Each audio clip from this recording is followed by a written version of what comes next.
ministro Flávio Dino utilizou suas redes sociais para apoiar a realização de busca e apreensão contra pessoas suspeitas de agredirem o ministro do STF, Alexandre de Moraes. Dino comentou que é necessário parar de considerar absurdos como normais e justificou a medida com base nos indícios de crimes já cometidos. Os alvos dos mandados são o empresário Roberto Mantovani Filho, sua esposa Andréa Monarão e o empresário Alexandre Zanata. Após a execução das buscas e apreensões, os suspeitos contestaram a ação da Polícia Federal, alegando que foi desproporcional. Vale lembrar que o caso teve início em 14 de julho, quando Moraes e sua família teriam sido hostilizados por um grupo de brasileiros em um aeroporto em Roma. Ao chegarem ao Brasil, os acusados foram abordados pela polícia e negaram ter ofendido Moraes, alegando que houve apenas um desentendimento com o filho dele, mas sem agressões físicas. As versões sobre as agressões divergem e só poderão ser esclarecidas com base nas imagens das câmeras do circuito interno do aeroporto, que foram entregues à Interpol e devem chegar ao Brasil ainda hoje. Olá, eu sou Marcel, repórter digital do canal Saiu no Diário Oficial Notícias. Se inscreva e ative o sino para receber notícias diárias sobre os principais acontecimentos da política brasileira, como, por exemplo, decretos presidenciais, decisões do STJ e STF e muito mais.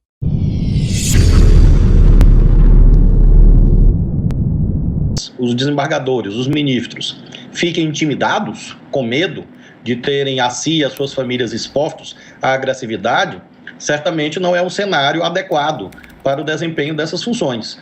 Então, o presidente da República corretamente mostra esse repúdio, que creio seja de toda a sociedade, para que haja paz, tranquilidade na nossa nação. Esses ataques são recorrentes em locais públicos, que são coisas covardes, são coisas desleais e que tem que acabar. A pessoa pode protestar, venha aqui para a porta do Supremo e proteste, venha para a porta do Ministério da Justiça, do Ministério, mas não pode tentar impedir as pessoas de viverem as suas vidas com as suas famílias. E esse tipo de agressividade irracional, desumana, está, infelizmente, ainda presente na vida brasileira. Você, como uma jornalista experiente, todas as pessoas que estão nos acompanhando, com certeza não cogitam que o ministro do Supremo iria inventar uma narrativa desse tipo. Há uma incompreensão sobre como você valora a prova, tecnicamente falando. Não existe isso de uma palavra contra a outra. É preciso olhar o contexto e a plausibilidade, a verossimilhança. Imaginemos o absurdo.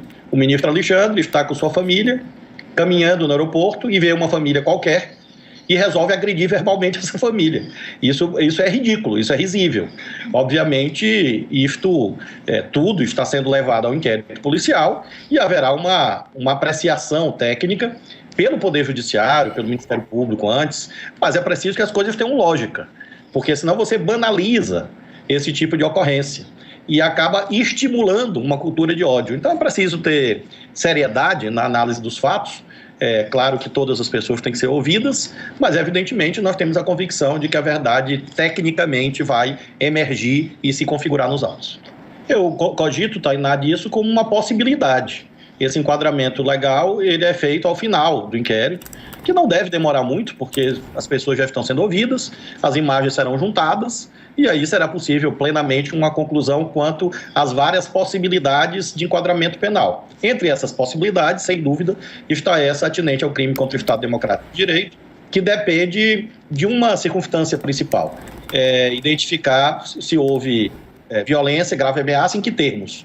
E isso é definidor desse tipo penal específico, sem prejuízo de outros crimes que possam estar configurados. E por que eu digo que é uma possibilidade técnica justificável? Porque, insisto no ponto que disse há pouco a Raquel, no sentido de que quando o ministro do Supremo é ameaçado, é achincalhado, é xingado, isso ganha outra moldura na medida em que não é possível uma sociedade em que agentes públicos, de modo geral, especialmente do judiciário, vivam com medo.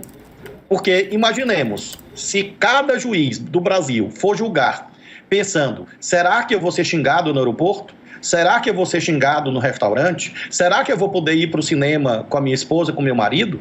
Isso é um judiciário independente? Não, isso é um judiciário intimidado. E, portanto, nós não podemos, como sociedade, permitir essa intimidação, porque você vai retirar uma condição fundamental de boa aplicação da lei, que é exatamente a independência do Poder Judiciário. Está gostando do conteúdo? Curta esse vídeo e fique conosco até o final. nesse momento, você discute teses, possibilidades, porque o inquérito ainda está em andamento. Quando for concluído, com certeza eu terei uma opinião, não sou eu que decido, mas posso e devo opinar publicamente, no debate público, para que nós tenhamos essa dimensão preventiva, eu diria. Daí esse raciocínio do crime contra o Estado Democrático de Direito. É a gravidade do fato em si, mas não era um cidadão comum, uma pessoa que não exerce uma função da natureza do juiz supremo, que ali estava. Então, você tem razão no sentido de que pode haver, provavelmente houve, crime contra a honra. Pode existir o crime de ameaça. Mas pode existir, dada essa singularidade, e essa singularidade que vai ser analisada, se houve um efeito de restrição do exercício do poder.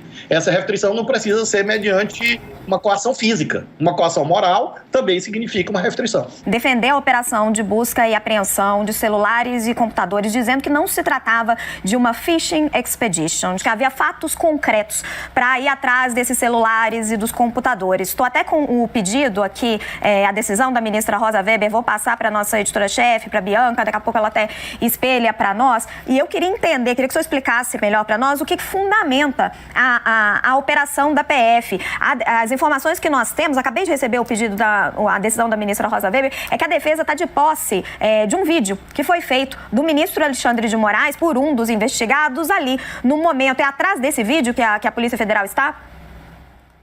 Na verdade, quando você trata de um procedimento de busca e apreensão, você lastreia na seguinte pergunta: há um fato concreto em investigação? Sim. A busca e apreensão é proporcional à gravidade do delito? Sim ou não? E isso deriva do artigo 240 do Código de Processo Penal. Então, o delegado, que conduz o inquérito, respondeu sim a ambas as perguntas quanto à necessidade e proporcionalidade da diligência. Foi requerido, o Poder Judiciário deferiu.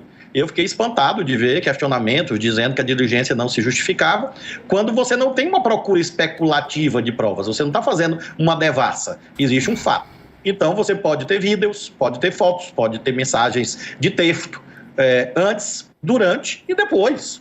Infelizmente, esse tipo de engendramento, às vezes, acontece por WhatsApp, ou depois a pessoa vai e até comemora. Então é isso, que é algo normal, corriqueiro, eu diria até básico hoje, que haja uma operação de busca e apreensão. E daí eu ter como constitucionalmente responsável pela Polícia Federal, no ponto de vista administrativo, feito essa postagem diante da minha perplexidade, do meu espanto com esse tipo de questionamento.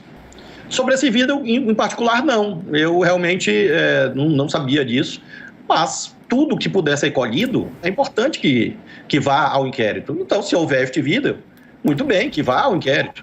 O ideal seria que a própria defesa apresentasse, ou venha apresentar. Mas também você pode ter fotos, pode ter mensagens, como mencionei.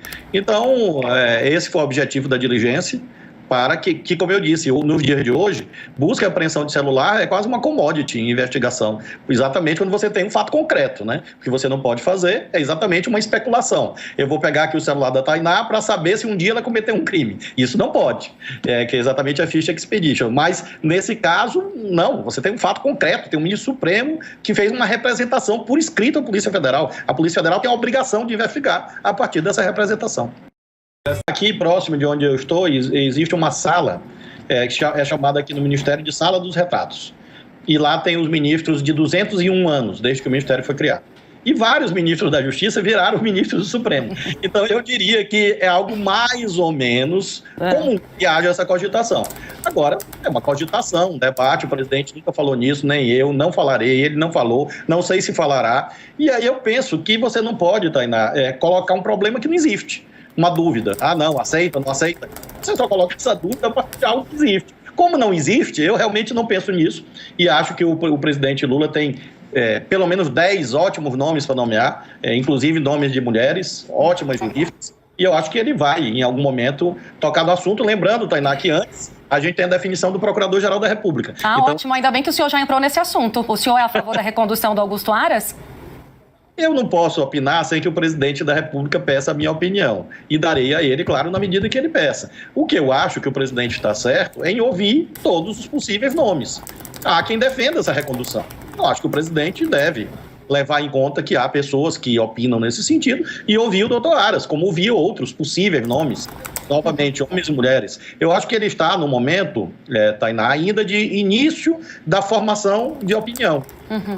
E é uma coisa que cabe muito a ele. Ele já deixou claro isso.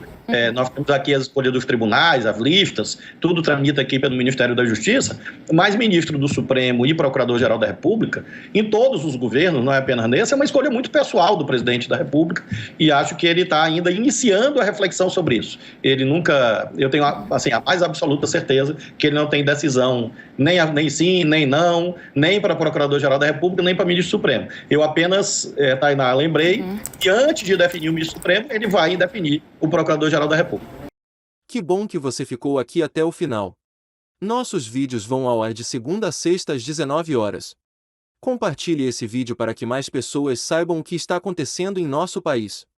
Vejo você no próximo vídeo.